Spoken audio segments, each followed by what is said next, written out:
मोदी तेरे राज में एजेंसियों को क्या हो गया, ईडी बन गई एक्सटॉर्शन डिपार्टमेंट, बेड़ा गर्क हो गया।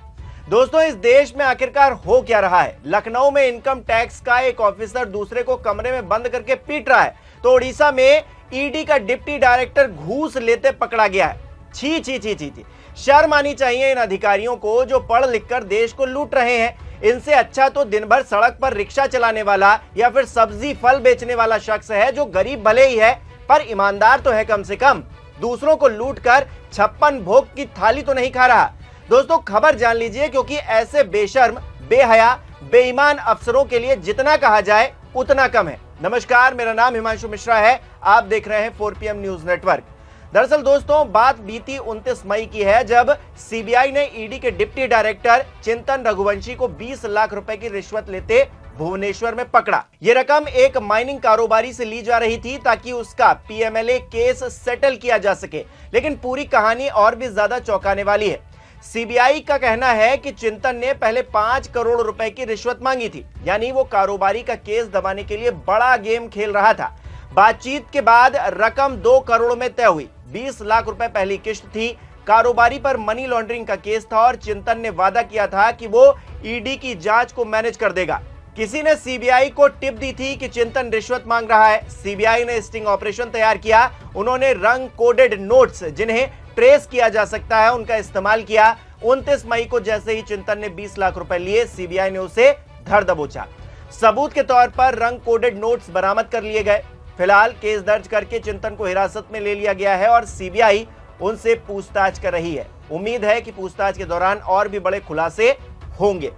दोस्तों, अब कहने को कुछ बचता नहीं है, क्योंकि अधिकारी केस सेटल करने के नाम पर पैसे मांग रहे हैं। फर्जी केस बनाकर लोगों को जेल में डाला जा रहा है। पैसे वाले गुनाह करें तो फिर कोई बात ही नहीं है, सब कुछ माफ है, और गरीब करे तो वो जेल में सड़े। और ये सब तब हो रहा है दोस्तों, जब तथाकथित ईमानदार सरकार सत्ता में है। सियासी माहौल भी गर्म हो चला है।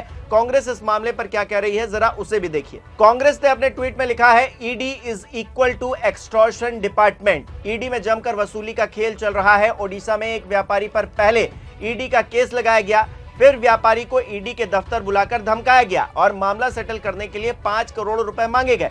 ये घूस और किसी ने नहीं, सीधे ईडी के डिप्टी डायरेक्टर ने मांगी। व्यापारी जब गिड़गिड़ाने और रोने लगा तो डिप्टी डायरेक्टर ने दया खाकर घूस की रकम को 2 करोड़ रुपए कर दिया। पहले 5 करोड़, फिर 2 करोड़। इसके बाद तय हुआ कि यह रकम किस्तों में वसूली जाएगी। तारीख तय हुई और डिप्टी डायरेक्टर बढ़िया तैयार होकर घूस की पहली किस्त लेने के लिए पहुंच गए। जैसे ही 20 लाख रुपए को हाथ लगाया, वहां मौजूद सीबीआई के लोगों ने डायरेक्टर साहब की कॉलर पकड़ ली। ये पहला मामला नहीं है, इससे पहले भी ईडी के कई अफसर डरा धमकाकर घूस लेते पकड़े गए हैं। साफ है, नरेंद्र मोदी ने ईडी को वसूली गैंग बना दिया है, जो लोगों को फर्जी केस में फंसाता है और फिर उन्हें धमकाकर पैसों की उगाही करता है। ये नरेंद्र मोदी का वसूली तंत्र है, जिसका शिकार जनता हो रही है। दोस्तों, कहते हुए अच्छा तो नहीं लग रहा, लेकिन सच यही है कि मंच पर खड़े होकर भ्रष्टाचार के लिए डींगे मारना, बड़ी बड़ी बातें करना एक तरफ है, और भ्रष्टाचार के लिए काम करना दूसरी तरफ। सरकार डींगे हाँकने में लगी हुई है, लेकिन सच सबके सामने है। ईडी का डिप्टी डायरेक्टर, इतने बड़े पद पर आसीन व्यक्ति, रिश्वत लेते हुए पकड़ा गया है। मतलब, जब अधिकारी ही भ्रष्ट है तो दूसरों से क्या ही अपेक्षा की जाए। चिंतन रघुवंशी, जो कि एक IRS यानी कि इंडियन रेवेन्यू सर्विसेज के अधिकारी हैं, जिन्होंने 2013 में UPSC civil service exam pass करके ये मुकाम हासिल किया है, इतने पढ़े लिखे हैं। वो ईडी के भुवनेश्वर जोनल ऑफिस में डिप्टी डायरेक्टर थे। उनका काम मनी लॉन्ड्रिंग, माइनिंग केस और बड़े आर्थिक घोटालों की जांच करना था, लेकिन ईमानदारी की उनके अंदर कमी थी। इसीलिए अब रिश्वत कांड में वो बुरी तरीके से फंस गए हैं। दोस्तों, ये मामला सिर्फ एक रिश्वत कांड का नहीं है, बल्कि पूरे देश की छवि का भी है, जिसे ये अधिकारी, इस तरह के भ्रष्ट अधिकारी, नेता मिलकर बर्बाद कर रहे हैं। ये एक नेक्सस की तरह है दोस्तों। देश की इतनी बड़ी एजेंसी का अधिकारी भ्रष्ट आचरण में पकड़ा जाएगा तो दुनिया में क्या छवि जाएगी हमारी, आप खुद ही सोचिए। हालांकि मोदी सरकार तो सिर्फ अपने बारे में ही सोचती है। उसे इस बात से फर्क कहां पड़ रहा है कि उसके पार्टी के नेता सेना का अपमान कर रहे हैं। सोचिए, जब सेना का अपमान पार्टी का शीर्ष नेतृत्व सुने ले रहा है, सहे ले रहा है, तो फिर इन एजेंसियों में क्या चल रहा है, इनकी छवि क्या दुनिया में जा रही है, देश में जा रही है, क्या ही फर्क पड़ता है। जब उसी सेना का जिसका गुणगान मोदी जी हर मंच पर करते हैं, उसके नेता अपमान करते हैं तो फिर कुछ नहीं किया जाता। उनके नेता बेशर्मी भरे बयान देते हैं और मोदी जी वो सब सुनकर खामोश बैठे रहते हैं। अब जब हालात ऐसे हैं तो ईडी के डिप्टी डायरेक्टर से क्या ही उम्मीद रखी जाए या फिर सरकार से क्या उम्मीद रखी जाए कि वो इन लोगों को सबक सिखाएगी, जब इस तरह से भ्रष्टाचार की जड़ें मजबूत हो गई हैं। हालांकि भारतीय जनता पार्टी के नेता फिर कहेंगे 1947 याद करेंगे, वो दौर याद करेंगे जब इंदिरा जी प्रधानमंत्री हुआ करती थी, वो दौर याद करेंगे जब नेहरू जी इस देश के मुखिया हुआ करते थे।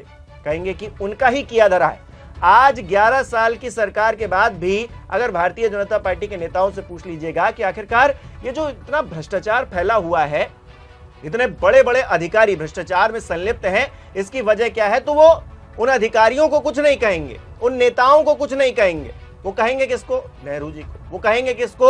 वो इंदिरा गांधी को कहेंगे। वो तमाम लोग जो पहले सत्ता में रह चुके हैं, इस दुनिया में नहीं है, उन सबका काला चिट्ठा खोलकर बैठ जाएंगे। लेकिन अपनी सरकार में क्या कर रहे हैं, किस तरह से कार्रवाई नहीं कर रहे हैं, किस तरह भ्रष्टाचार फैलता जा रहा है, बढ़ता जा रहा है, उस बात से कोई लेना देना नहीं है। अपनी तारीफें मरवा लीजिए। अपनी तारीफें करने के लिए वो मंच पर खड़े हो जाएंगे। वो कहेंगे देखिए हमने कितना बड़ा झंडा गाड़ दिया है, और उस झंडे के सहारे वो कहेंगे कि हमको वोट दे दीजिए, हम एक बार फिर से सत्ता में आ जाएं। और बार बार सत्ता में आकर कोई बहुत बड़ा काम नहीं कर रहे हैं। कर क्या रहे हैं? कर ये रहे हैं कि उनके नेता बेशर्मी भरे बयान देते हैं, कोई कार्रवाई नहीं करते। कर वो ये रहे हैं कि उनकी जो केंद्रीय एजेंसियां, उनके हाथ में जो एजेंसियां हैं, उनके डायरेक्टर, डिप्टी डायरेक्टर तक रिश्वत ले रहे हैं। और इतने जो कांड निकलकर सामने आ रहे हैं उस पर भी कोई एक्शन बहुत ज्यादा मजबूती से होता हुआ दिखाई नहीं दे रहा है। और इसी की वजह है कि हर किसी की हिम्मत बढ़ी हुई है, नेताओं के बयान देने के लिए हिम्मत बढ़ी हुई है,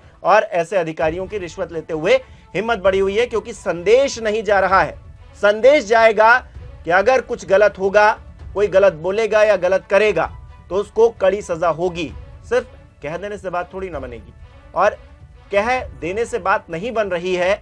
उसी का नतीजा है कि इस तरह के बयान सामने आ रहे हैं, इस तरह के अधिकारी सामने आ रहे हैं जो कि पूरे देश की नाक काटने वाले काम कर रहे हैं। और हम सब शर्म से सिर झुका रहे हैं कि आखिरकार हमारे देश में ऐसे नेता हैं या फिर ऐसे अधिकारी हैं। आप खुद बताइए दोस्तों, इस खबर में एक डिप्टी डायरेक्टर ईडी का, ईडी एक रिस्पॉन्सिबल संस्थान है, संस्था है, एक एजेंसी है जिस पर हर किसी को भरोसा है। लेकिन अब यह भरोसा कैसे कायम रहेगा जब वहां पर पैसे देकर सब कुछ सेटल हुआ जा रहा है? आप कुछ कांड कर दीजिए, पैसे दे दीजिए, आप छूट जाएंगे, सेटलमेंट हो जाएगा सारा। और सरकार की नजर आप पर टेढ़ी हो गई या फिर इन अधिकारियों की टेढ़ी हो गई आप पर, तो आपको बाहर नहीं निकलने दिया जाएगा। आप भले कितनी भी ईमानदारी की डींगे मार लीजिए।